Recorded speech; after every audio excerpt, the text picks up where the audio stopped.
시청자 여러분 안녕하십니까? 뉴스 현장 시작합니다. 이재명 대통령이 광복 80주년 경축사에서 과거를 직시하되 미래로 나아가는 지혜를 발휘해야 할 때라고 강조했습니다. 일본을 향해서는 마당을 같이 쓰는 이웃이자 동반자라면서 앞으로 협력하겠다고 했는데요. 취재기자 연결해 자세한 내용 알아보겠습니다. 최민식 기자, 오늘 광복절 경축사 핵심 키워드는 무엇이었습니까? 네, 이재명 대통령은 80주년 광복절 경축사에서 빛이란 단어를 총 19번 사용했습니다. 독립을 통해 빛을 되찾았다는 광복절의 의미를 강조한과 동시에 윤석열 전 대통령 퇴진 과정을 빛의 혁명에 비유한 건데요. 이 대통령은 독재와 내란으로부터 지켜낸 빛이 다시는 꺼지지 않도록 함께 지켜내자고 강조하기도 했습니다. 수교 60주년을 맞이한 일본을 향해선 마당을 같이 쓰는 이웃이자 경제 발전에 있어 떼놓고 생각할 수 없는 동반자라고 정의했습니다. 또 일본과의 관계 정립은 늘 중요하고 어려운 문제였다면서 일본 정부가 역사를 직시하고 신뢰를 훼손하지 않게 노력해 줄 것을 기대한다고 했습니다. 대북 메시지도 발표됐습니다. 이 대통령은 현재 북한의 체제를 존중하고 어떠한 형태의 흡수 통일도 추구하지 않겠다면서 일체의 적대적 행위를 할 뜻도 없음을 분명히 밝힌다고 했습니다. 북한이 파기한 9.19 군사합의 또한 단계적으로 복원해 나가겠다고 했습니다. 네, 최 기자, 저녁에 국민임명식이 열리지 않습니까? 이건 어떤 순서로 진행이 됩니까? 네, 대선 다음 날 국회에서 간단한 취임 행사만 치른 이재명 대통령은 임기 시작 2달 만에 공식 임명식 무대에 오르게 됩니다. 국민 80명이 각자의 소망을 담은 임명장을 무대 중앙 큐브에 거치하면 이 대통령이 등장해 주권자인 국민을 잘 섬기겠다는 포부를 밝힐 계획입니다. 다만 국민의힘 등 야당 의원들은 조국과 윤미향 전 의원 사면이 부적절하다며 불참하겠다고 했고 민주노총은 노란봉투법 통과를 촉구하며 장외 집회에 나섰습니다. 지금까지 대통령실에서 전해드렸습니다. 네, 이재명 대통령 오늘 오전 세종문화회관에서 열린 제80주년 광복절 경축식에 참석을 했습니다. 대통령은 경축사를 통해서 미래와 상생 그리고 협력을 강조를 했는데요.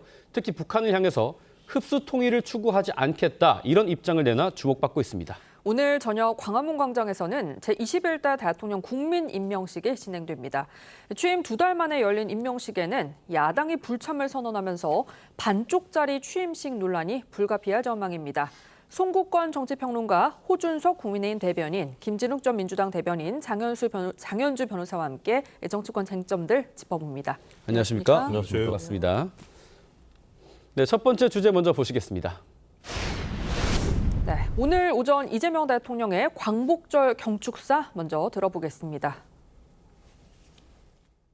올해는 광복 80주년인 동시에 한일 수교 60주년이 되는 해입니다.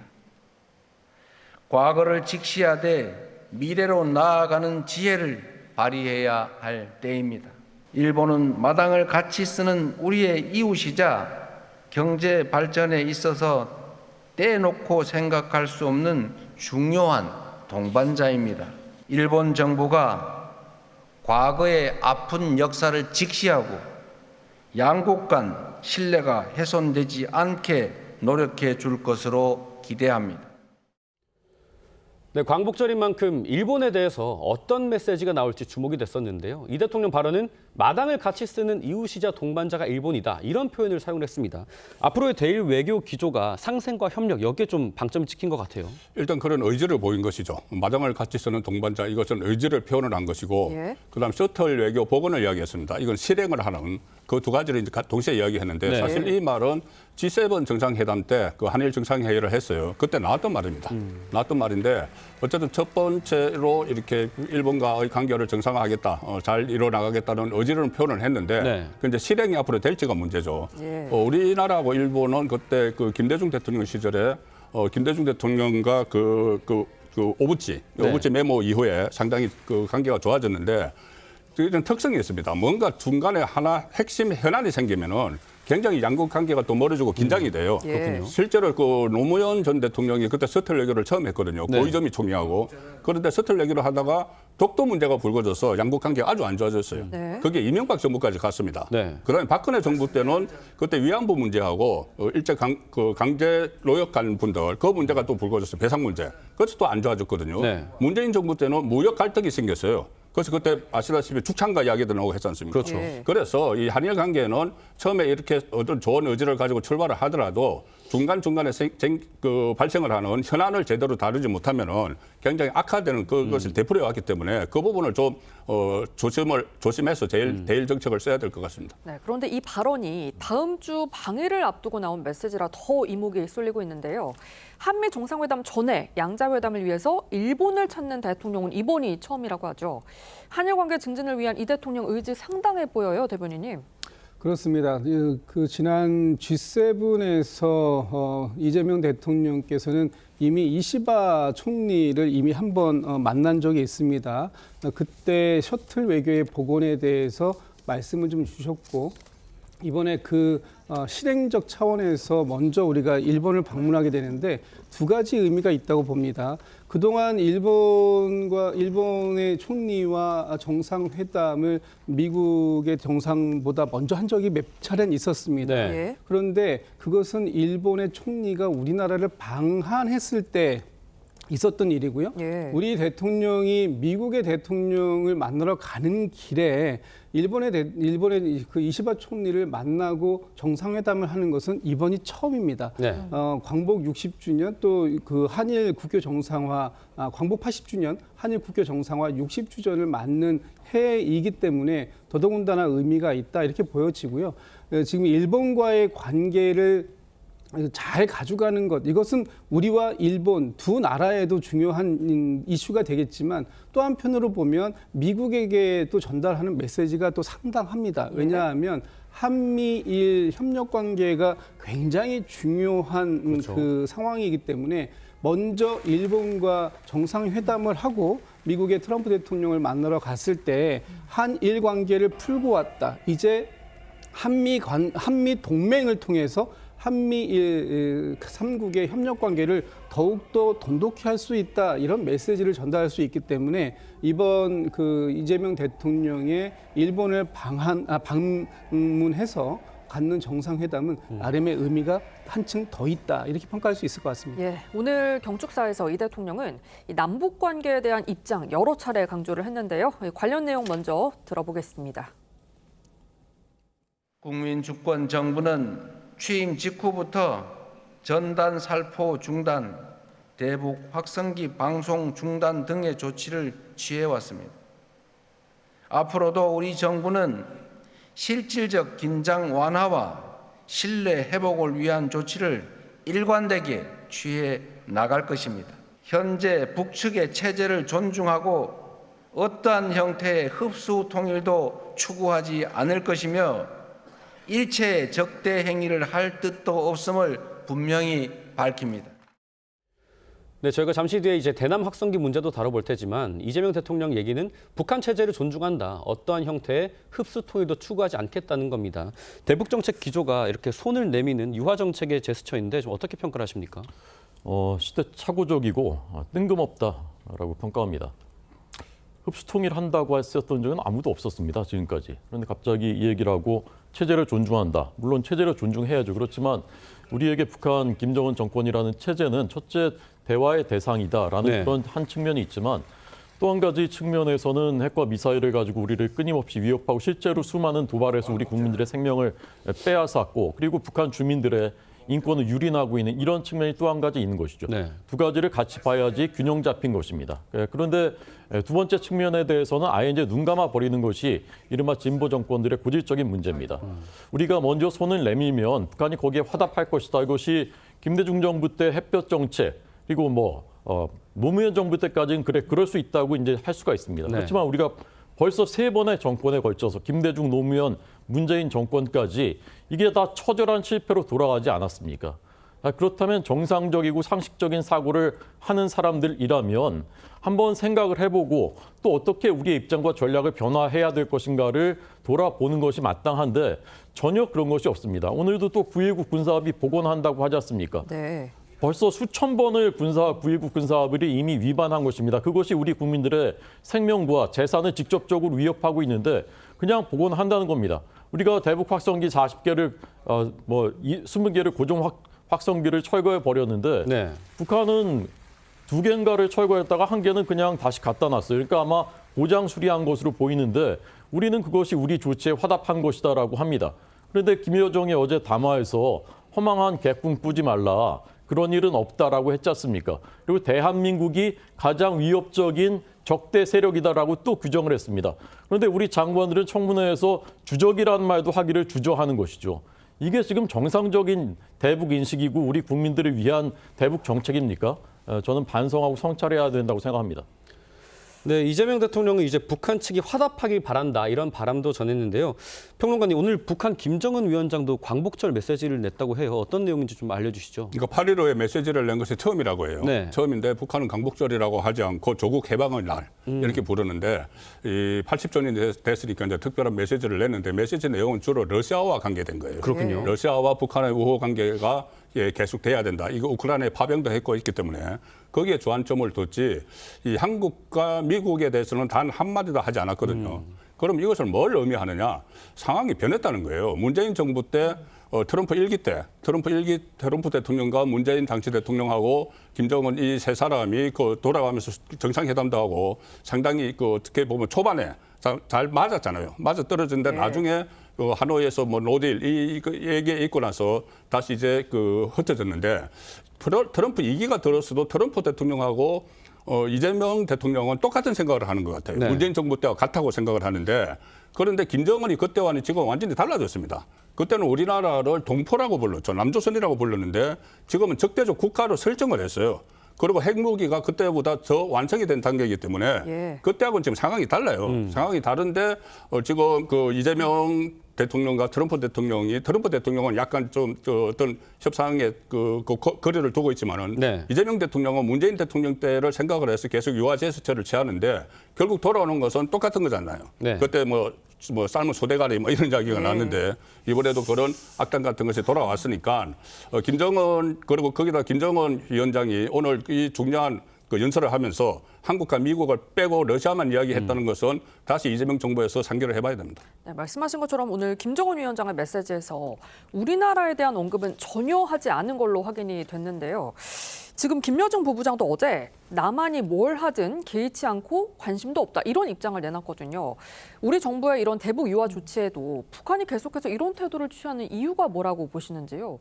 아무래도 그동안 남북 간의 군사적 긴장도 상당히 고조되어 온 상황이고요. 그 과정에서 남북 간의 불신의 벽도 높아졌다라는 부분을 체감할 수 있는 장면이라고 봐야겠습니다. 그렇기 때문에 우리 정부로서도 우리 측에서 할 수 있는 부분은 또 선제적으로 해보겠지만 그 이후에 북한이 어떻게 호응하느냐에 따라서 또 단계적으로 추가 조치도 할 수 있다라는 취지의 입장으로 봐야 될 것 같습니다. 특히 앞서 이야기가 나왔던 9.19 남북 군사 합의 같은 경우에도 선제적 그리고 단계적으로 복원하겠다라는 취지이기 때문에 일단 모든 것을 지금 한 번에 돌려놓겠다 이런 거라기보다는 일단 우리가 할 수 있는 것을 선제적으로 하고 그 후에 북한이 어떻게 호응하는지를 보면서 또 상황에 따라서 단계적으로 이 부분에 대한 추가 조치가 나올 수 있겠다라는 취지로 봐야 될 것이라고 보이거든요. 우리가 물론 남북 간에 지금 군사 긴장 관계가 고조되어 왔던 것도 많고 이런 부분에 대해서는 억지력을 발동해야 되는 것도 분명히 맞지만 그렇지만 또 북한과의 대화의 물꼬를 터야 된다라는 점도 우리 정부에서는 또 중요한 과제로 여기고 있습니다. 그렇기 때문에 대화의 채널을 복원하기 위한 노력도 저는 함께 이루어져야 된다고 생각합니다. 네, 북한의 대남 확성기를 두고도 계속해서 이야기가 나오고 있습니다. 북한은 철거한 적이 없다면서 남측의 개꿈이라는 원색적인 비난까지 내놨는데요. 이 성급한 발표라는 지적에 우리 군은 어제 이런 입장을 밝혔습니다. 직접 들어보시죠. 북한은 항상 이렇게 사실이 아닌 내용을 주장하기도 했습니다. 북한이 무엇을 발표했던지 간에 그것은 의도가 있고 거기에 쉽게 동화되거나 그것이 사실이라고 믿지 않는 그러한 것이 필요하다고 생각합니다.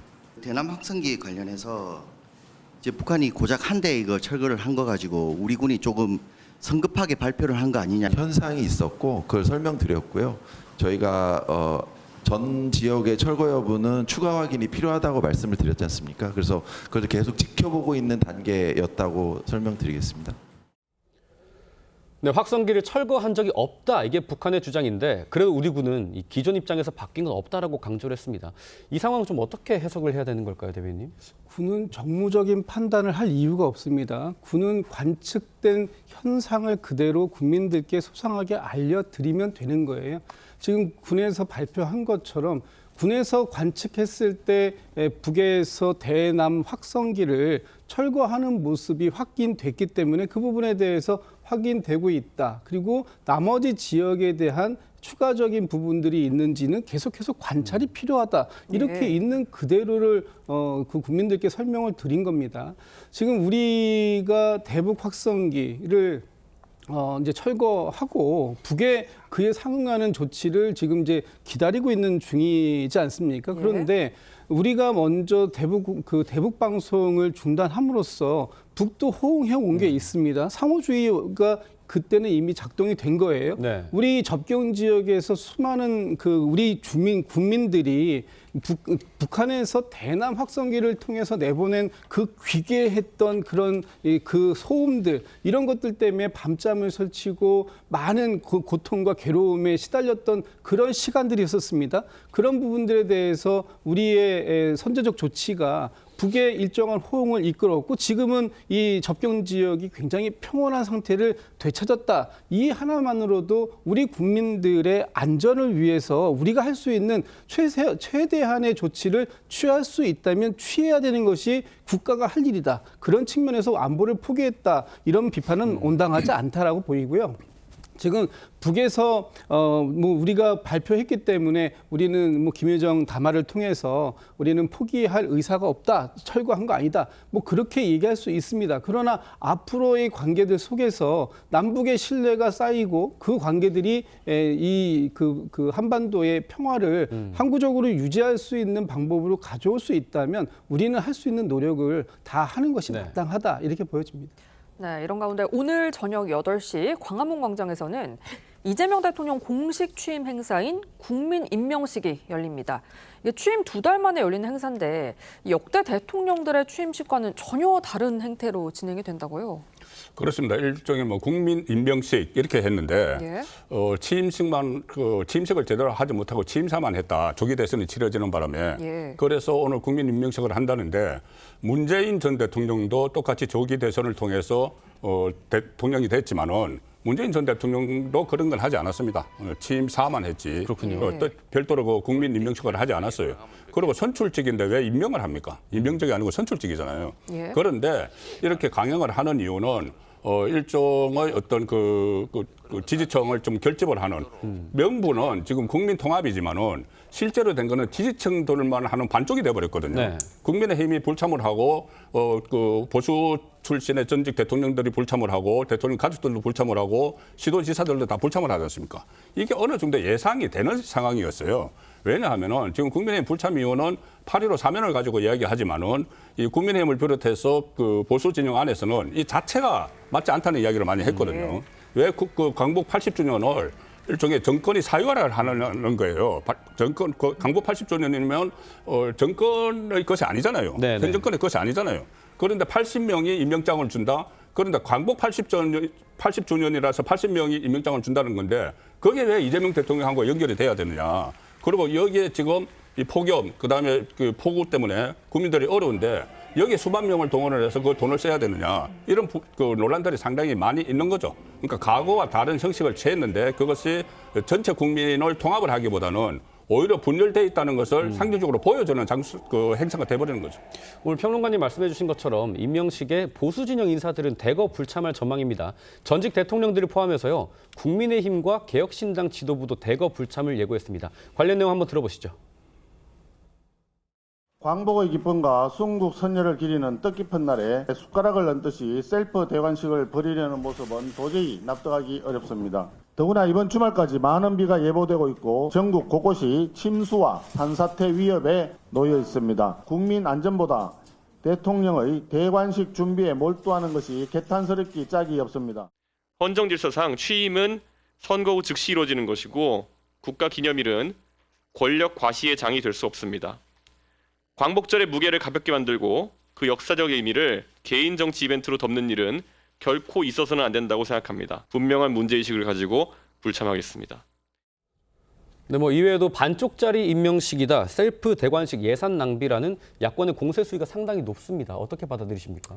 야권에서는 공세를 할 수 있겠다라는 생각은 듭니다. 예. 그렇지만 사실 이재명 정부가 국민 주권 정부를 표방하고 있기 때문에 결국 국민이 선출을 해주시고 국민이 임명하는 것이다라는 의미에서는 저는 상당히 이 행사는 의미가 있다라고 보이거든요. 네. 그렇기 때문에 야권으로서도 사실상 지금 협치, 통합 이런 부분들을 강조하고 있다라고 한다면 사실 이런 행사에는 좋은 마음으로 참석하는 것이 저는 어쩌면 전략적으로도 더 좋은 선택이 아니었을까라는 생각이 들거든요. 굳이 이 행사에 불참을 함으로써 어찌 보면 협치라든지 또 통합이라든지 이런 부분에 있어서의 어쩌면 야권이 더 명분을 잃어버릴 수도 있겠다라는 생각도 듭니다. 그렇기 때문에 이런 부분들을 사실 정략적인 부분이나 또는 정책적인 부분에서 소비하거나 또는 정파적인 이해관계에서의 갈등을 조장하고 이런 모습보다는 오히려 참석을 하고 그에 맞는 협치와 통합 이런 부분들을 더 강조했더라면 저는 정치적으로 더 명분이 있지 않았을까라는 아쉬움이 듭니다.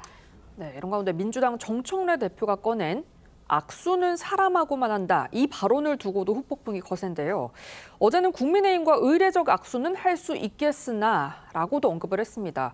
이 정 대표 태도가 오늘 반쪽 취임식 사태에 영향을 미쳤다. 이런 해석도 있거든요. 우리나라가 80년 전에 1인당 GDP가 $300였다고 합니다. 지금 35,000달러 육박하고 있습니다. 예. 그 당시에 우리나라의 전체 차가 7,000대 정도였대요. 지금 2,600만 대라고 합니다. 우리나라 지금 국력 순위가 포브스 기준으로 인구, 그다음에 GDP, 군사력 해서 세계 6위가 됐습니다. 예. 이런 일은 전 세계 역사에 없었던 일입니다. 이렇게 위대한 일을 만든 광복 80주년은 이것은 정말 세계사적인 사건입니다. 이것은 산업화 세력, 민주화 세력이 각자의 기여를 가지고서 이런 위대한 일을 만들어낸 것이에요.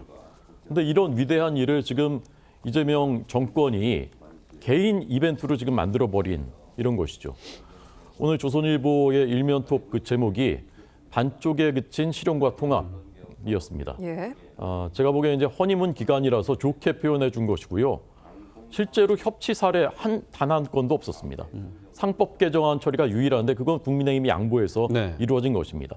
어떤 협치도 없었고 초기에 잠깐 신용 내는 것 같았었던 인사에서도 지금 보십시오. 전교조, 민변, 민노총 그리고 범죄자들 옹호하는 그런 인사, 그런 정권이 돼버렸습니다.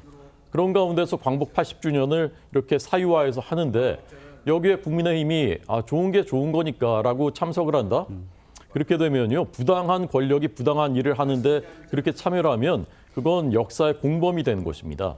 이재명 대통령의 그 대북 송금 사건, 그다음에 선거법 대장동 사건 변호인 8명이 무려 8명이 그 청문회가 필요 없는 요직에 임명됐어요. 공직을 변호사비 대납의 그 수단으로 써버린 것입니다. 심지어는 통진당 전북도당 위원장 출신을 민주평통 사무처장에 임명하기도 했습니다. 이런 일들이, 이런 전횡들이 일어나고 있는 가운데 이것을 국민 통합이다, 우리가 실용하고 있는데 왜 야당은 안 오느냐? 이런 말을 한다는 것은 저는 정말 후한무치한 일이라고 생각합니다. 네, 다음 소식도 짚어보겠습니다. 광복절 특사 논란의 중심에 있는 조국혁신당 조국 전 대표는 오늘 오전 0시 8개월의 수감 생활을 마치고 출소했습니다. 조 전 대표의 발언 먼저 들어보겠습니다. 헌법적 결단을 내려주신 이재명 대통령님께 깊은 감사의 인사를 드립니다. 오늘 저의 사면 복권과 석방은 검찰권을 오남용해온 검찰 독재가 종식되는 상징적 장면의 하나로 기록될 것이라고 믿습니다. 이재명 정부는 반드시 성공해야 합니다. 이재명 대통령님도 성공한 대통령이 되셔야 합니다. 복당 조치가 이루어지면 더욱 겸허한 마음으로, 더욱 낮은 자세로 국민 속으로 들어가겠습니다. 저에 대한 비판, 반대, 비방 모두 다 받아 안으면서 정치를 하겠습니다. 네, 미소를 띠고 작심하듯 발언을 이어간 조국 전 대표, 이 과거 이 잘못이 없어지는 건 아니다, 이런 비판을 야당이 하기도 했습니다. 평론가님 좀 어떻게 들으셨습니까? 일단 5년 동안 재판을 하고 그 대법원 확정 판결에 대해서 그러니까 그 교도소에 갔다가 33%를 채우고 지금 나왔죠. 네. 나왔는데 나와서 하는 첫 메시지 중에서 어떤 국민에 대한 미안함이나 국민에 대한 유감은 없습니다. 사면권자 이재명 대통령에게 무한한 감사를 표시를 하고 그리고 특히 처음에 이 사면 대상이 아니라는 그런 보도들이 나왔을 때 그 진보 시민사회단체들 그리고 진보 성향의 법대 교수들 이렇게 여러 사람들이 탄원서를 냈거든요. 거기에 대해서 또 고마워하는 메시지를 냈어요. 네. 그리고 국민에 대한 메시지는 전혀 없는 이런 상황인데 그리고 특히 이 미완성된 것들이 있습니다. 조국 전 장관이 이제 출소를 해서 정치를 할 텐데 가령 예를 들어서 본인은 사법 처리를 다 받았다. 그런데 사법 처리가 과하다. 이렇게 해서 검찰권 남용의 본인이 상징적 인물이다. 본인이 그렇게 이야기했잖아요. 예. 그런데 검찰이 기소를 한 것을 정경심 교수도 그렇고 본인도 그렇고 대법원까지 다 확정 판결을 했어요. 네. 확정 판결을 했으면은 법원까지 다 그 무시를 하는 게 되는 겁니다. 법원의 그 판결까지도 무시를 하는 것이 되는 것이고 그 가령 예를 들어서 과거에 웅동학원 문제가 불거졌을 때 웅동학원을 사회에 환원한다고 약속을 했습니다. 네. 국민들께 약속을 했어요. 그런데 그 최근에 보도가 나온 것을 보면 아직 환원을 안 했습니다. 그렇군요. 네, 그런 문제도 아직 여전히 남아 있는데 어떤 국민에 대해서 약속을 한 것도 지키지 않고 있는 이런 상황에서 국민에 대한 메시지는 전혀 없이 이 사면권자 그리고 탄원서를 써준 사람들에 대한 메시지를 발신을 했다는 것을 보면은 앞으로의 정치 행보도 어떤 식으로 나갈지 좀 짐작이 됩니다. 네, 조 전 대표 앞으로의 행보에 대해서도 말씀하신 것처럼 관심이 뜨거운데요. 언제쯤 정계에 복귀하게 될지 지금 내년 지방선거 출마설도 나오는 상황이거든요. 어떻게 예상을 하십니까? 일단 오늘 새벽이죠. 예. 조 전 대표가 대국민 간단한 메시지를 얘기하면서 앞으로의 본인의 어떤 정치적 그 입장 이런 부분들을 간결하게 언급한 부분이 있습니다. 일단 저에 대한 비판, 반대 또는 비방 모두를 안고 정치하겠다라는 부분을 명확하게 했습니다. 그렇기 때문에 조 전 대표가 이제 정치권으로 다시 복귀한다라는 것은 기정사실화된 것이다라고 보여지고 또 조국 혁신당에서도 지금 김선민 권한대행의 임기가 내년까지인데 그 부분을 대폭 줄여서 올 10월, 11월 정도의 전당대회를 통해서 조국 전 대표가 다시 당으로 복귀할 수 있는 길을 열어주겠다. 지금 이제 이런 벌써 노름이 나오고 있고요.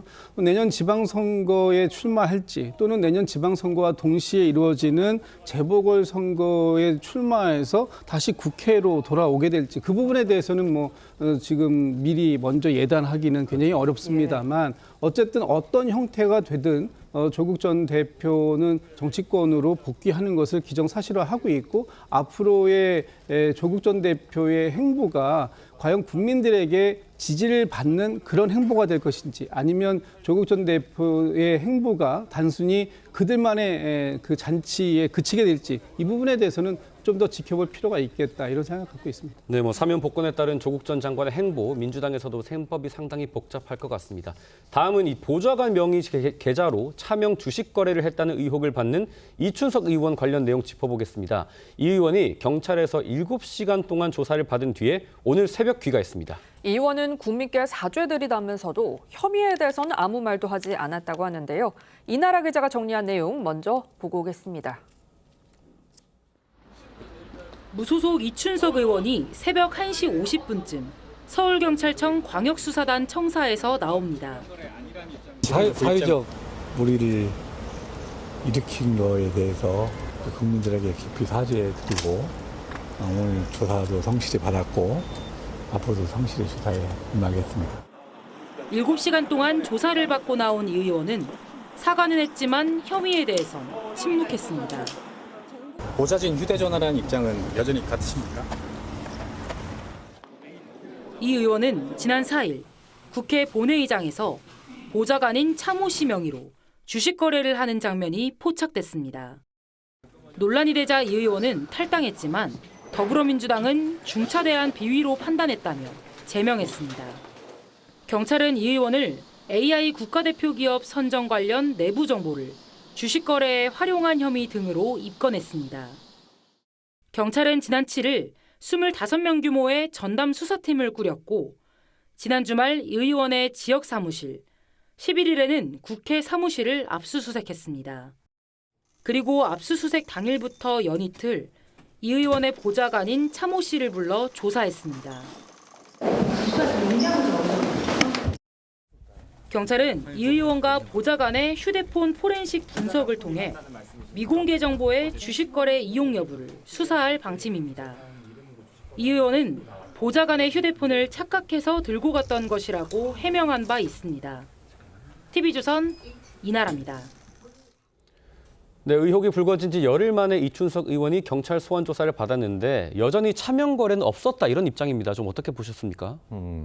지금 어쨌건 나오면서 취재진들이 그거 물어보니까 답변을 안 하고 그냥 이제 그렇죠. 타협하는 모습을 봤는데 보좌진의 휴대폰을 잘못 갖고 들어갔다. 아마 역사에 남을 만한 그런 변명이 될 것 같아요. 네. 근데 국민들이 얼마나 그걸 믿으시는 분이 몇 분이나 되겠습니까? 어쨌건 지금 이재명 정권이 검찰 수사권은 결국 기어이 이제 다 박탈시킬 모양입니다. 추석 전까지 다 끝내겠다고 하니까. 자, 그러면 이제 경찰이 대부분의 그 역할을 하게 되는 것이에요. 근데 실제로 일선 현장에 가보면 경찰의 수사에 대해서 국민들은 굉장히 못 믿어하는 부분이 많습니다. 일단 네. 너무 일이 과중하게 쏟아져 들어오니까 경찰에서 너무 늘어져요, 시간이. 그러니까 범죄 피해자들 다 지금 피해를 엄청나게 보고 있는 겁니다. 피눈물 흘리고 있어요. 그다음에 수사 역량에 있어서도 검찰이 했던 것만큼 지금 경찰이 못한다라는 그런 그 목소리들이 굉장히 많습니다. 현장에 가보면. 자, 그런 가운데 지금 경찰이 이 사건을 또 맡았어요. 저는 이게 굉장히 중요한 경찰 입장에서 보면 자존심도 걸려 있고 국민들이 정말 경찰을 믿을 수 있느냐에 대한 시금석이 될 것이라고 생각합니다. 이것을 정말 정권의 눈치를 보지 않고 명명백백하게 진실을 규명하고 그것을 밝힐 수 있는 수사력을 보여준다면 경찰에 대해서 국민들이 이제 신뢰할 수 있는 계기가 될 수 있을 것이고요. 그렇지 못하다면 그렇지, 그럴 줄 알았다. 우리 앞으로 있게 될 검찰과 경찰의 수사권 조정 네. 이 문제에 있어서도 전반적으로 경찰이 신뢰받지 못하는 그런 계기가 될 것이라고 생각합니다. 네. 네, 저는 경찰이 지금 신속하게 수사를 하고 있다라고 생각합니다. 물론 전담 수사팀도 한 25명 규모로 이미 꾸린 상황이고 강제 수사로 나아가서 압수수색도 이미 이루어졌습니다. 아마 지금 휴대폰에 대해서 포렌식 절차가 이루어지고 있지 않을까라는 생각도 들고요. 뿐만 아니라 혐의 당사자인 지금 이춘석 의원도 빠르게 소환한 것으로 봐야 될 것 같고 물론 소환 조사에서 이춘석 의원이 관련된 혐의를 부인하고 있다라고 하더라도 경찰로서는 이 진술에만 의존하는 것이 아니라 각종 압수수색을 통해서 얻은 증거물이라든지 또는 관련 또 참고인들의 진술까지도 합쳐서 수사를 해나가는 것이기 때문에요. 지금 경찰의 수사를 못 믿을 것 같다라고 생각할 건 아닌 것 같습니다. 일단은 경찰이 신속하게 또 강제 수사력까지도 동원해서 수사하고 있기 때문에 앞으로 진행되는 수사 방향이라든지 결과라든지 이런 부분들을 보고 얘기해도 늦지 않다고 생각합니다. 네, 한번 살펴보도록 하죠. 이 정치권 소식 다음 주제로 넘어가겠습니다. 윤석열 전 대통령의 배우자 김건희 여사가 구속영장이 발부된 이후 처음으로 특검팀의 소환 조사를 받았습니다. 4시간여 만에 조사가 종료된 이후 특검 측과 김건희 여사 측이 각각 입장을 밝혔습니다. 이 내용 먼저 들어보겠습니다. 특검은 오늘 피의자 김건희 씨를 상대로 부당 선거 개입, 공천 개입 관련한 조사를 진행하였습니다. 오늘 오전 9시 56분부터 조사를 시작하여 11시 27분에 오전 조사를 마쳤고 오후 1시 32분 조사를 재개하여 오후 2시 10분에 오후 조사를 마쳤습니다. 피의자는 대부분의 피의 사실에 대하여 진술 거부권을 행사하였고 특검은 8월 18일 추가로 소환하여 조사할 예정입니다. 오늘 여사 조사에서 소회 밝히셨다고 들었는데 혹시 좀 어떤 내용으로 밝히셨는지 오늘 진술 거부권 죄송합니다. 사용하신 이유가 있나요? 윤석열 의원이랑 통화 여부에 대해서 서희건설 이봉관 회장 자수서 관련해서 여사 입장 있으실지 여쭙고 싶습니다. 혹시 구속청 받고 싶어 하는 거예요? 청구하시겠나요? 다음에 말씀드릴게요.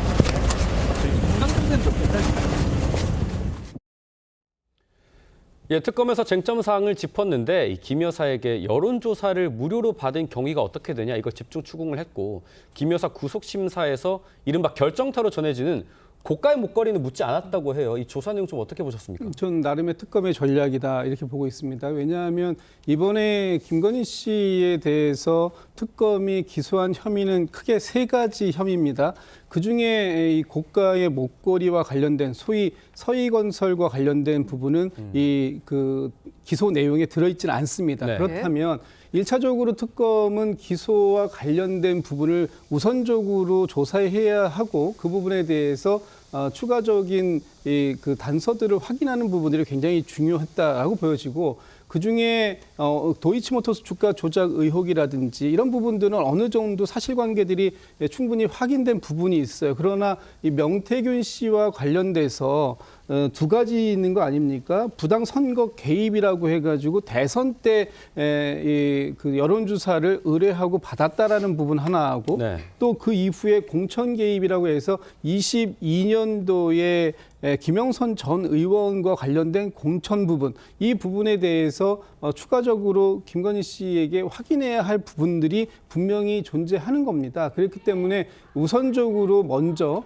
이 기소와 관련돼서 이 부분을 먼저 확인하려고 했던 것이다. 그런데 이제 김건희 씨 같은 경우에는 어제 대부분의 질문에 진술 거부권을 행사했다라는 것이죠. 네. 그렇다면은 물론 이제 뭐 상황적으로는 이해가 됩니다. 구속이 될지 몰랐을 수도 있고 또 구속되고 난 이후에 첫 조사기 때문에 지금의 이 상황에 대해서 심리적으로 어떤 그 적응이 끝난 상황이 아니라서 일단은 진술을 거부했을 수 있고 또는 진술을 더 한들 지금의 이 상황을 뒤집을 만한 어떤 다른 반전의 계기를 만들어내기가 또는 방어권을 더 확보해내기가 어려울 수도 있기 때문에 여러 가지 변호인들과의 상의 끝에 진술 거부를 한 것으로 보이는데 아마 첫 번째 수사에서는 그렇게 됐을지 모르겠습니다만 지금 남아있는 특검의 조사들이 워낙 많이 남아 있습니다. 지금 네. 16개 플러스 알파의 혐의 중에서 이제 불과 한 4-5개 정도의 혐의에 대해서만 수사가 진행된 것이기 때문에 다음 주 월요일 날 있을 18일 날 추가 소환에 응할지 여부, 그렇죠. 그다음에 응한다면 그 추가 소환에서는 또 어떤 진술의 태도를 보일 것인가 하는 부분, 이런 부분들은 좀 추가적으로 계속해서 지켜볼 필요가 있겠다 이런 생각이 듭니다. 네, 그런데 김건희 여사는 어제 검찰 조사 도중에 변호인단에게 이런 말을 했다고 합니다. 내가 다시 남편과 살 수 있을까? 왜 이런 말을 했을까요? 일단 검찰 조사 도중에 했다고 하면은 검찰에 가보니까는 아마 검찰이 많은 증거를 갖고 있다는 걸 느꼈을 거예요. 그리고 특히 서희건설 회장이 그 진술서를 다 제출했지 않습니까? 예. 그런 것을 보니까 본인도 어떤 뭐 중형이 좀 예상이 됐겠죠. 예상이 됐고 윤석열 전 대통령도 어쨌든 지금 내란 우두머리 혐의는 유죄가 확정이 되면은 사형 아니면 무기징역이죠.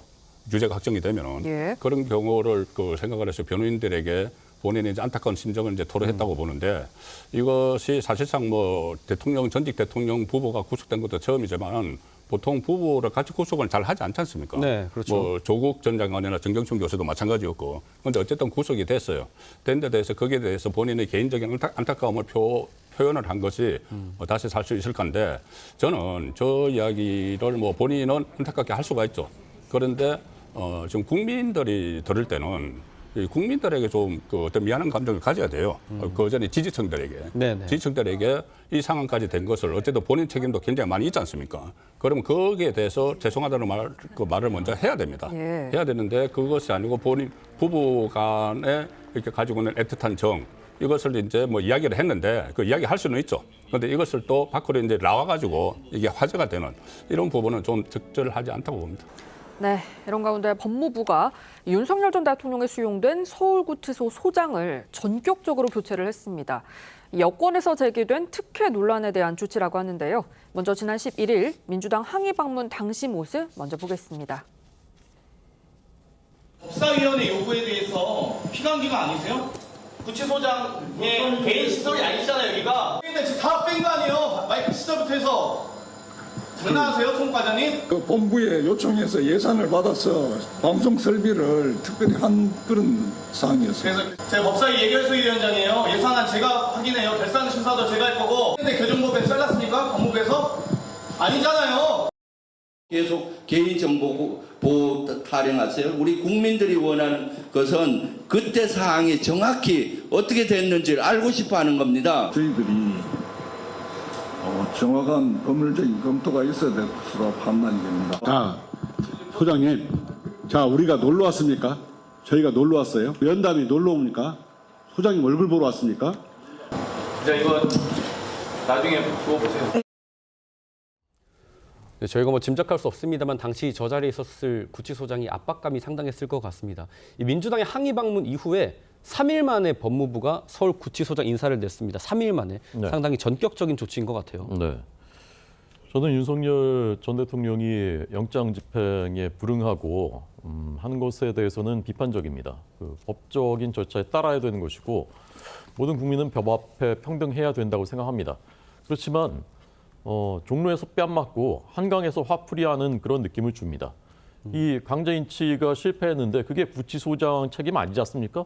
특검 수사팀까지 가서 의자까지 통째로 들어서 하려고 했는데 실패했는데 결국은 그것 때문이에요. 그거 왜 적극적으로 협조하지 않았느냐 그것이거든요. 뭐 겉으로 내세우는 명분은 단독 접견을 허용해 줬다라든지 그다음에 뭐 목욕이나 뭐 운동을 따로 혼자서 할 수 있게 해줬다라든지 이런 게 이제 특혜다라는 것인데 실질적인 내용은 이제 그거인 것 같습니다. 근데 그거 따지러 갔다가 이제 뭐 저렇게 막 호통치고 그러다가 사적인 보복을 한 것 같은 그런 느낌을 주는 겁니다.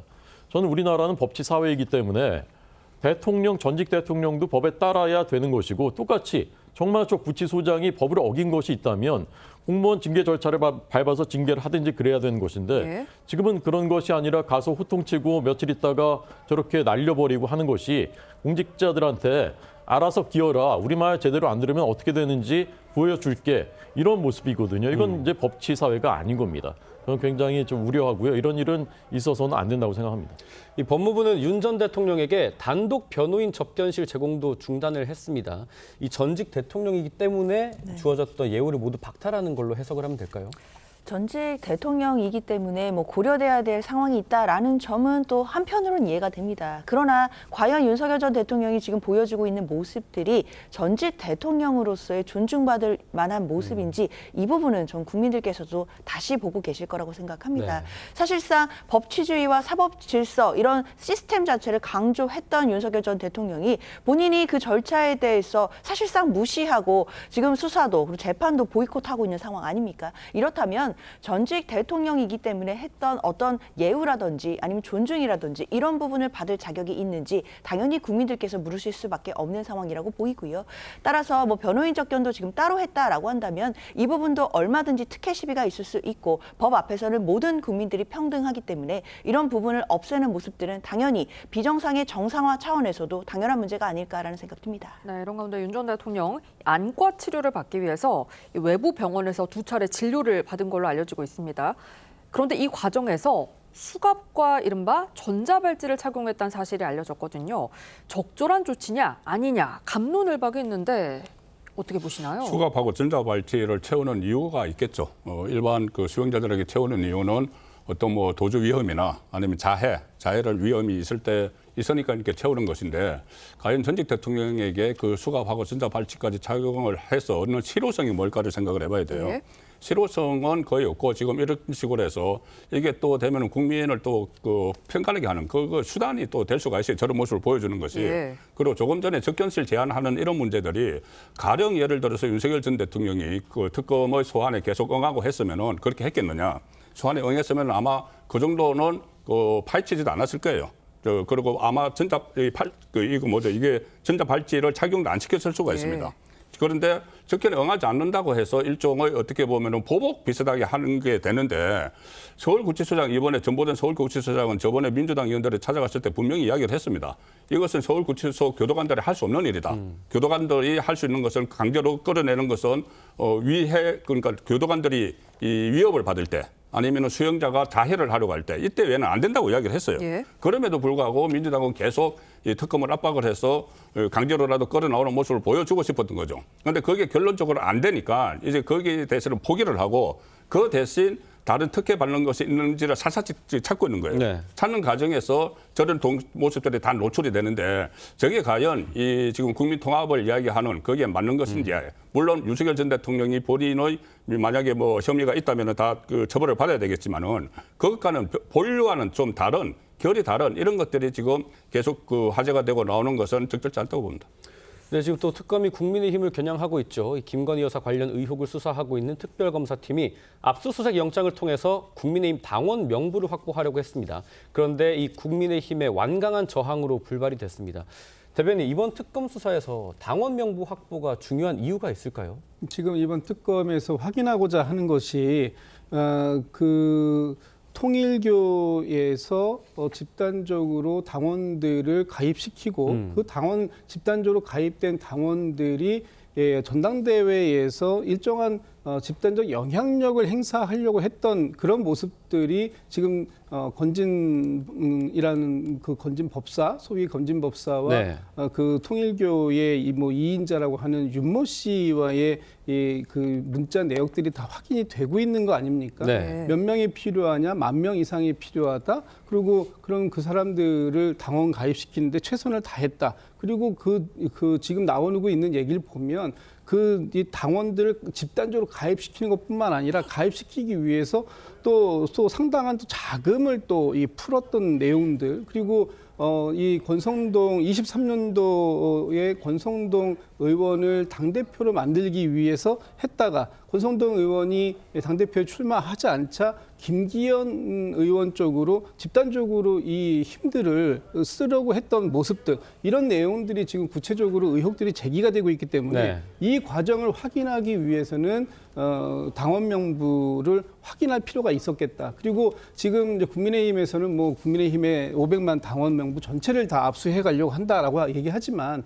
특검에서는 일부 사실관계를 확인하기 위한 제한적인 부분에 있어서의 협조를 요청했고 그 부분에 대해서 임의로 그 제출을 해달라라고 지금 요구를 하고 있는데 그마저도 지금 국민의힘에서는 완강하게 거부하고 있는데 지금 이 어떤 당과 정당과 특정 종교의 유착관계들 이런 부분들에 있어서 이런 거는 이제 정치와 종교가 유착되는 이런 부분들은 막아내야 되는 것이고요. 이것이 네. 정당 민주주의를 훼손하는 그런 모습으로 비칠 수 있기 때문에 이 부분에 대해서는 확인이 필요하다. 그리고 마지막으로 이 부분을 직접적으로 가장 문제 제기를 세게 하고 있는 사람이 전 대구시장이었던 홍준표 대구시장입니다. 홍준표 전 대구시장이 21년도에 그 신천지 또는 통일교에서 집단적으로 가입한 사람들에 의해서 그 대선 경선이 왜곡됐다라는 부분을 강력하게 주장을 하고 있어요. 그런 부분이 있다면 사실관계에 확인하고 그 부분을 적극적으로 협조해야 할 의무가 국민의힘에 있다, 이렇게 보고 있습니다. 네, 국민의힘은 뭐 전국민 검열이나 다름없다 이런 입장이신데 어떻게 보시나요? 이번에 저희 전당대회 때도 전한기 씨가 10만 명을 자기가 가입시켰다라고 했거든요. 사실 호풍입니다. 전당대회 때마다 뭐 몇 명을 가입시켰다 이런 얘기들이 늘 있습니다. 그런데 통일교에서 정말로 일정한 사람들을 가입을 시켰다라고 하더라도 그것이 강제적으로 가입시킨 것이 아니라면 그것은 법 위반이 아닙니다. 권유해서 입당을 했다 그러면 법 위반이 아니에요. 네. 본인의 의사와 반해서 강제적으로 입당을 시켰을 때 그게 정당법 위반입니다. 그렇다면 특검이 정말 이것을 법대로 수사하려면 강제로 가입시켰다라는 어떤 정황이나 증언이나 이런 것이 있어야 되는 것이고요. 그 사이에서 어떤 특정 정치인과 뭐 돈이 오갔다든지 이렇게 되면 수사 대상입니다. 이제 지금 그런 것이 아니에요. 그 기간에 정말 국민의힘이 당원이 얼마나 늘었는지 뭐 이거 한번 다 들여다보겠다라는 네. 것입니다. 제가 지금 국민의힘의 그 서울 구로갑 당협위원장인데 저희 그 당협에 당원이 한 10,000명 정도 됩니다. 명단에. 예. 이 명단 볼 수 있는 사람은 저하고요. 당협위원장과 사무국장 딱 2명만 볼 수 있게 돼 있습니다. 네. 나머지는 어떤 사람도 볼 수가 없게 돼 있어요. 왜 그러냐? 헌법과 법률에 정당 활동의 자유가 보장이 돼 있고 그럼에도 불구하고 사생활은 비밀이 보장돼야 하기 때문에 그것을 정당 명부를 아무한테나 보여주지 않은 것입니다. 그런데 지금 특검은 어떻습니까? 여당이 일방적으로 추천했는데 15개 수사 대상 김건희 특검법에 규정이 돼 있고 수사다 인지한 것은 다 수사할 수 있게 돼 있어요. 그러니까 모든 걸 수사할 수 사실상 있게 돼 있는 겁니다. 그런데 국민의힘 당원 명부를 다 내놔라. 그것도 야당의 당원 명부를 다 내놔라. 이렇게 되면은 누가 국민의힘에 가입하려고 하겠습니까? 입당했던 사람도 탈당하려고 하지 않겠습니까? 민주주의 근간을 뒤흔드는 행위입니다. 네, 저희는 국민의힘 소식도 좀 짚어볼게요. 지난 8일 국민의힘 전당대회 합동연설회에서 한국사 강사 출신의 전한길 씨가 배신자 구호를 외치는 등 물의를 일으킨 것에 대해서 국민의힘 윤리위가 징계를 결정했습니다. 여상원 윤리위원장의 발언 먼저 듣고 오겠습니다. 의견이 두 가지로 나뉘었습니다. 징계가 아닌 사실상의 주의 조치. 그러니까 그분들은 이게 징계거리가 되냐는 입장에서 그렇게 주장하셨고, 그다음 나머지 분들은 이거는 징계를 해야 된다 해서 징계 중에서는 그렇지만 가장 낮은 수인 경고로 하자. 다수결로 결정한 결과 일단 경고로 하고 전과도 없고, 그다음 본인의 잘못을 깊이 뉘우치고 향후에 재발 가능성을 갖다가 하지 않겠다는 약속을 했기 때문에 이 정도로 그치기로 했고. 앞서 송원석 비대위원장이 엄중한 조치가 필요하다라고 했는데 실제로 내려진 징계는 경고입니다. 징계 수위가 수직 하강한 것 같은데 어떻게 된 그렇습니다. 걸까요? 뭐 대명도 아니고 뭐 당원권 정지도 아니고 이게 경고가 나는데, 근데 윤리위원회에서 경고도 과하다 이렇게 주의 조치만 내리자, 그러니까 일종의 기각하자는 말까지 나왔다는 거지 않습니까? 네. 그 이유를 이제 여상원 위원장은 본인이 반성을 하고 있고, 그리고 처음에 배신자라는 그거를 본인이 먼저 외친 게 아니고 이런 몇 가지 이유를 댔어요. 이유를 댔는데 저는 이 결정이 오히려 좀 지금 자범을 극복을 하고 넘어가는데 오히려 이게 낫다고 봅니다. 예를 들어서 뭐 제명을 한다거나 해서는 또 새로운 풍파가 일어나요. 네. 그런데 전한길 씨가 그렇게 이 새로운 풍파를 일으키면서 중심에 서 있을 그 정도의 존재감이 있는 인물이 아니거든요. 이게 제가 볼 때는 좀 가포장이 돼 있어요. 전한길 씨 지금 파문이 가포장이 돼 있는데, 이것을 제명이나 이렇게 하면 더 이게 본질과는 다른 부분이 전당대회를 휩쓸어 버리기 때문에 저는 차라리 이 정도 선에서 결정을 한 것이 아마 정무적 판단을 했다고 봅니다. 국민의힘 윤리위는 전한길 씨가 잘못을 깊이 뉘우치는 점을 고려했다고 밝혔는데요. 이 전한길 씨는 징계 결과에 친한파를 몰아내겠다 이런 입장을 밝혔습니다. 전한길 씨의 이런 입장 어떻게 해석해야 될까요? 지금 평론가님 말씀드리면서 그런 측면도 있을 수 있겠다라는 생각도 들지만, 저는 개인적으로 좀 더 강력한 징계가 있었어야 된다라고 생각하는데, 왜 그러냐면 국민들에게 그게 저희 당의 인식을 좌우하기 때문에 그렇습니다. 그런데 어제도 봤지만 그 자리에 소명하러 나가는 자리에서도 거기서 내가 뭐 누구 후보를 지지한다, 그게 뭐 우리 뭐 전환기 TV 시청자들의 입장이기 때문에 그렇다, 이런 정치적인 발언들을 계속합니다. 그러고 나서 또 지금도 그런 이제 또 얘기를 했다고 하니까 이런 사람이 국민의힘 정통 보수 야당의 전당대회에 저렇게 흙탕물을 끼얹는 것을 계속 방관하고 있어야 되는 것인지 저는 좀 안타깝고요. 제가 윤리위원이 어떻게 구성되어 있나 찾아봤더니 3분의 2가 이제 외부위원으로 돼 있고 비공개입니다. 윤리위원장만 공개, 나머지는 비공개예요. 그러니까 저는 외부에 있는 위원들이 너무 법리적으로만 판단해서 이런 결과가 나온 것은 아닌가? 좀 더 이제 정무적인 판단이 필요했는데, 지금 같은 시점에서는 그런 좀 나름대로의 해석과 아쉬움을 가져보고요.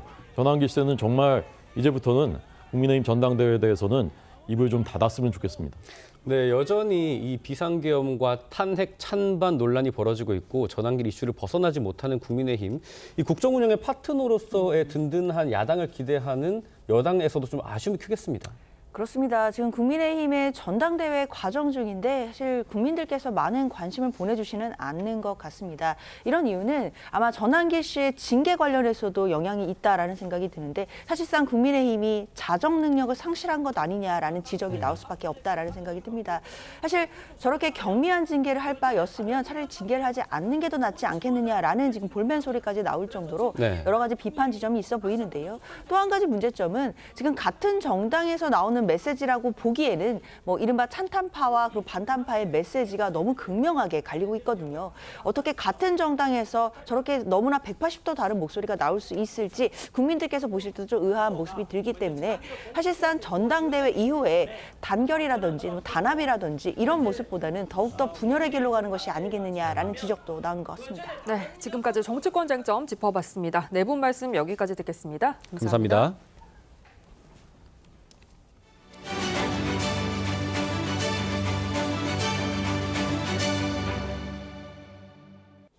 오늘은 광복 80주년이 되는 날입니다. 광복절이면 조국 독립에 일생을 바친 유공자들의 희생을 기리지만 우리가 알지 못하는 잊혀진 영웅들도 많습니다.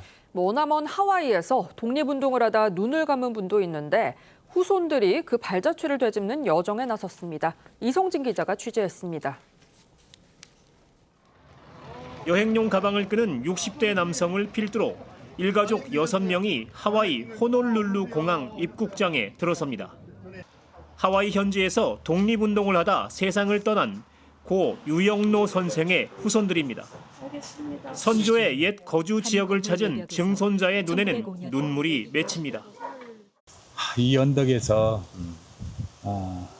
사탕수수밭에서 많은 고생을 하셨겠다 이런 생각을 해보니 가슴이 답답하고 1904년 하와이로 이주한 유영로 선생은 사탕수수 농장에서 일하며 독립운동 자금을 모아 고국으로 보냈고 해외 독립운동단체인 대한인국민회 간부를 역임했습니다.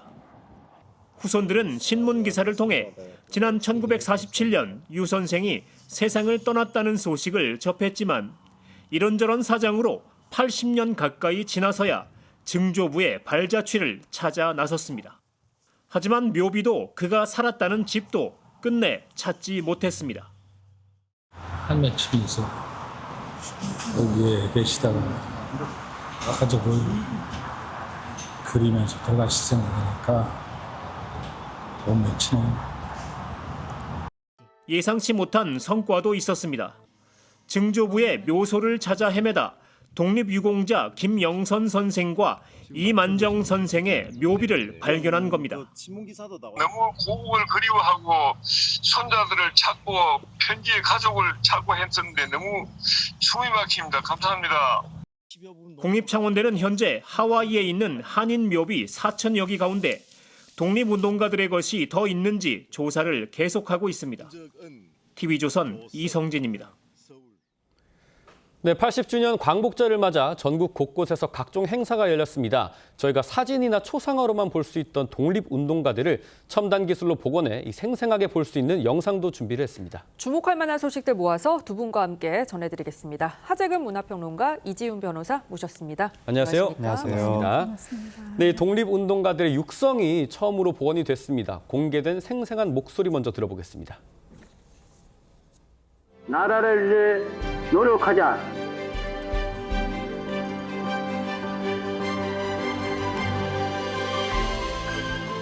오직 정성만이 하늘을 움직인다.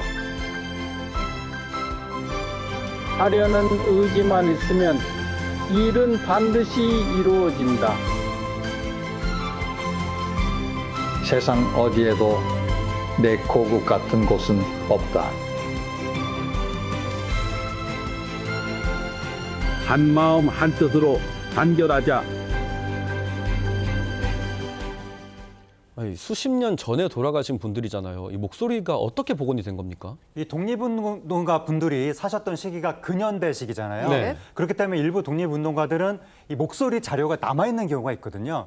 그런 자료를 그대로 활용하기도 했고. 근데 문제는 그런 자료가 없는 경우에 그럴 때는 직계우선의 목소리를 채록해서 그걸 바탕으로 인공지능으로 재구성을 한 겁니다. 근데 여기서 발생하는 문제가 직계우선을 찾기가 어려운 경우가 있거든요. 그렇겠네요. 예를 들어서 우리나라 초대 부통령을 지낸 이시영 선생의 경우에는 직계우선을 찾기가 어려웠다고 합니다. 그래서 난항을 겪었는데 90대 손녀의 이제 그 이종순 씨, 그 90대 손녀의 이제 연락처를 알게 된 거예요. 그래서 연락을 시도했는데 이제 90대 분이라서 그런지 통화가 어려웠다고 합니다. 수십 번의 시도 끝에 주소로 직접 찾아가서 그 이시영 선생의 막내 아들인 80대 이종택 씨의 목소리를 확보해서 가까스로 목소리 재구성에 성공했다고 합니다. 네, 이뿐만이 아니죠. 독립운동가들이 함께 애국가를 합창하는 모습도 공개가 됐습니다.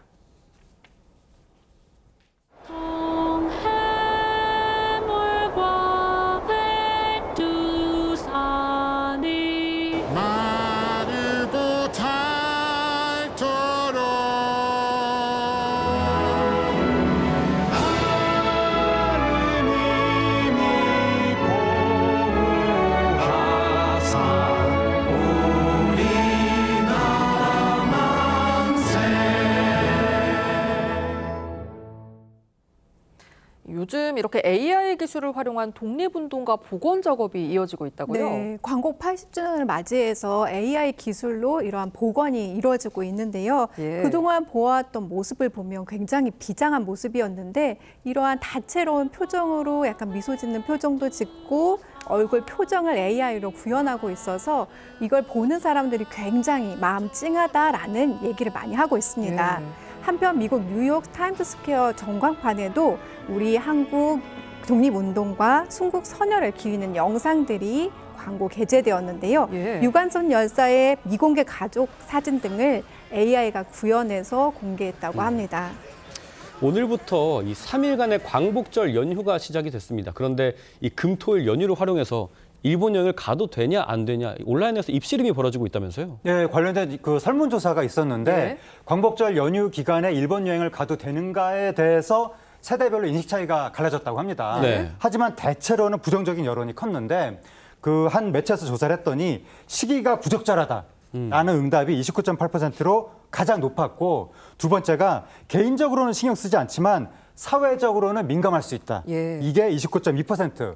대체 여행지를 고려해야 한다. 12.3%. 이런 식으로 부정적인 견해가 과반수 이상을 차지했는데 반대로 개인의 자유며 문제없다라는 의견은 19.2%에 그쳤다고 합니다. 그리고 또 한일 관계에서 과거사 문제와 안보, 경제, 문화 등의 협력 사안을 분류할 수 있는가? 이게 또 굉장히 첨예한 이슈인데 그렇죠. 여기에 대해서 최근에 경향신문이 2030 대일 인식조사를 했더니 거기에서 2030 세대가 일본 문화 제품을 즐기면서 과거사 문제에 대한 일본 정부의 태도를 비판하는 것이 가능하다라고 답을 했다고 합니다. 네, 우리 시청자 여러분들 어떻게 생각하실지 궁금한데요. 이런 가운데 일본의 유력 정치인들이 오늘 잇따라 야스쿠니 심사를 참배를 했다고요. 네, 고이즈미 신지로 일본 농림수상이 광복절이자 일본의 패전일인 15일 날 야스쿠니 심사를 참배했다고 합니다. 고이즈미 농림상은 고이즈미 주니츠로 전 총리의 아들로서 자민당 소속 중의원 의원입니다.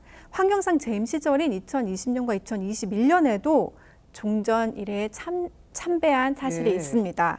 일본 차기 총리 후보로 거론되는 만큼 주목받고 있는 인물입니다. 한편 또 다른 총리 후보인 다카이치 사에나 전 경제안전보장도 이날 참배를 했는데요. 다카이치 전 경제안전보장상은 여자 아베로 불리는 강경 보수 인물입니다. 현직인 이시바 시게로 총리는 공물만 공납하고 참배는 하지 않았습니다.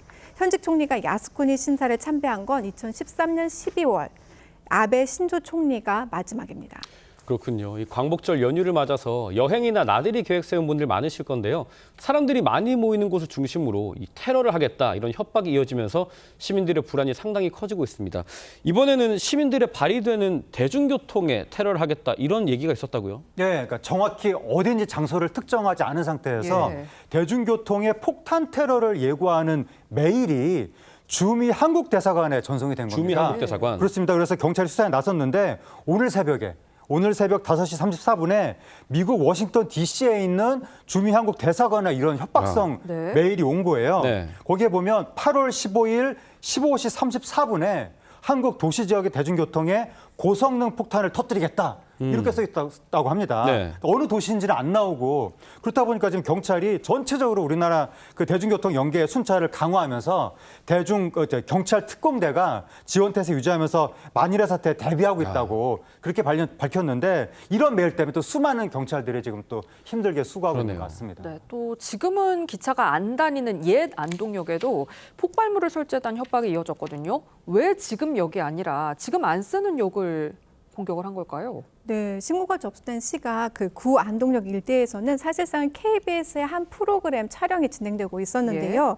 이날은 2015년 8월 15일 날 방영 당시 우리 10년 후에 다시 이 자리에서 같이 만나자라고 약속했던 제작진과 그리고 일반 출연자들이 다시 만나는 날이었습니다.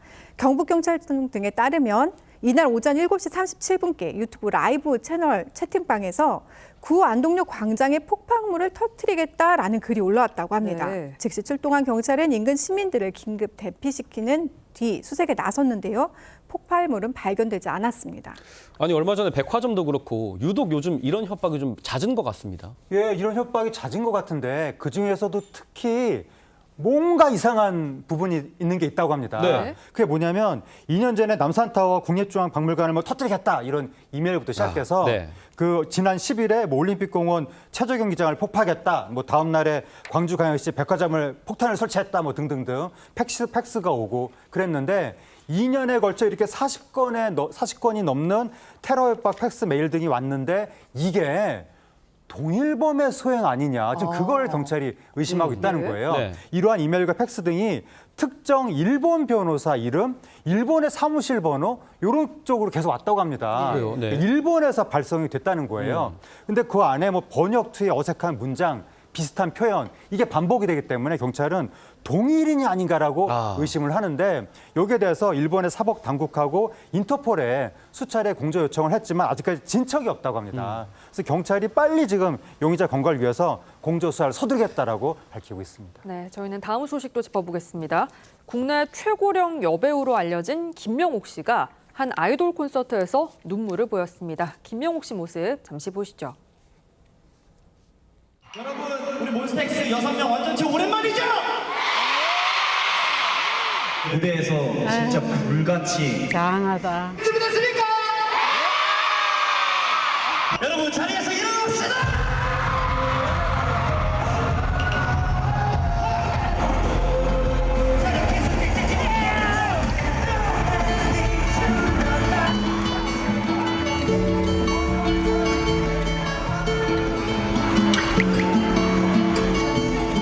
나는 사실 맨 처음에 울었어.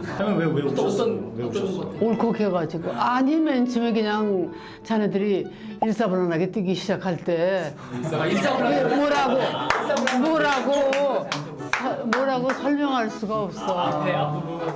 감동을 먹어가지고. 네, 김명옥 씨 정말 많은 눈물을 쏟으셨는데 이 김 씨가 아이돌 콘서트에 간 게 처음이라고요. 네, 김영옥 씨가 이명옥 씨 찐팬으로 유명한데 예. 그러다 보니까 이명옥 씨 공연장에는 간 적이 있거든요. 그런데 아이돌 공연이 이번에 생전 처음으로 본 거라고 합니다. 바로 몬스타엑스라는 팀인데 몬스타엑스가 미국에서 인기가 엄청나거든요. 오, 그래요? 우리나라를 대표하는 뭐 한류 스타 중에 한 팀인데 거기에 이제 공연장에 딱 가서 장관이다 장관이야 라고 다들 놀랐다고 합니다. 그래서 몬스타 멤버들이 열정적인 무대에 감동받았다고 하면서 처음에 딱 보고 울었다. 말로 설명할 수 없을 만큼 감동적이었다. 이렇게 눈시울을 붉히는 모습이 나왔고 대한민국 정말 최정상이다. 너무 잘한다. 이렇게 찬사를 보내기도 했습니다. 고령에도 정말 누구보다 젊게 사시는 것 같습니다. 이 김영옥 씨가 이날 아이돌 그룹 콘서트장에 간 이유가 또 있다고 해요. 손잡버린 아이돌 멤버와 좀 특별한 인연이 있다고요? 네, 사실은 2016년에 반영했던 힙합의 민족이라는 프로그램에서 사실상은 랩을 이제 일반 배우들이 같이 배우는 거였는데요. 당시 김영옥 씨를 가르쳤던 랩 선생님이 바로 몬스타엑스의 주원이었습니다. 그래서 이 주원과의 그때의 인연을 계기로 50년의 나이 차이를 극복하고 우정을 계속 이어왔는데요. 이 콘서트 무대가 끝난 뒤에 김영옥 씨는 콘서트 잘 봤다면서 이 멤버들에게 위스키랑 초콜릿을 전달하는 듯 감사 표시를 했고 감동이라고 말했고요. 여기에 대해서 몬스타엑스 친구들이 모두 감사합니다라고 반응하기도 했습니다. 네, 김명옥 씨는 최근 특별한 변신을 하면서 화제가 되기도 했는데요. 이 영상과 관련 있는 변신이라고 합니다. 할머니, 이라이라 챌린지 아세요? 이라이라 챌린지가 뭐야? 제가 영상으로 먼저 보여드릴게요. 이라이라 오데코니つけてる怒りマーク 맛있어가? 이렇게 이렇게도 하고 아이 모르겠다. 별거 다 해보라 그런다니까. 네, 김명옥 씨가 국내 최고령 여배우 유튜버가 됐다고요? 네, 김영옥 씨가 음력 1937년생. 37년생. 87세. 현역 최고령 여배우인데 최근에 유튜브 채널을 또 개설을 하신 거예요. 거기에서 여러 가지 트렌디한 영상을 만들면서 지금 그 MZ세대하고 소통을 하고 있는데 내 나이 맞추는 사람 아무도 없음 이런 이제 타이틀로 67, 54, 72, 81 이런 숫자가 나올 때마다 고개를 절레절레 흔드는 그런 영상을 만들기도 했고 왜냐하면 김영옥 씨는 87세니까 다 틀린 거죠. 그 숫자들이. 그리고 또 방금 보신 것처럼 일본에서 유행하는 이라이라 챌린지 이러한 챌린지에 도전하기도 하면서 많은 콘텐츠를 만들어서 지금 대중의 주목을 받고 있습니다. 지금 뭐 아이돌 콘서트에도 가고 새로운 도전도 하고 상당히 젊게 사는 김영옥 씨인데 건강의 비결이 좀 특별한 아침 식단이라고요. 궁금합니다. 네, 유튜브 채널에서 밝히셨는데요. 아침에 꼭 챙겨 먹는 게 있다고 합니다. 바로 블루베리 11개랑 그다음에 삶은 단계 1개, 사과 반쪽을 소개했는데요. 또 은행 11알도 또 챙겨 드신다고 합니다. 냉동실에 얼려놓은 걸 꺼내서 드신다고 하는데요. 가끔은 껍질째 그냥 먹기도 하신다는 등 건강 식단을 좀 나누셨어요. 그런데 김영옥 씨는 내가 아파서 먹는 약은 없다라고 하면서도 영양제는 좀 꼬박꼬박 챙겨 먹는 편이신데요. 관절, 연골 건강에 좋은 콘드로이친과 콜라겐, 그리고 소화와 장 건강에 도움을 주는 효소와 유산균 등을 챙겨 드신다고 공유하셨습니다. 네, 오늘 두 분 말씀은 여기까지 듣겠습니다. 인사 나누겠습니다. 감사합니다. 감사합니다.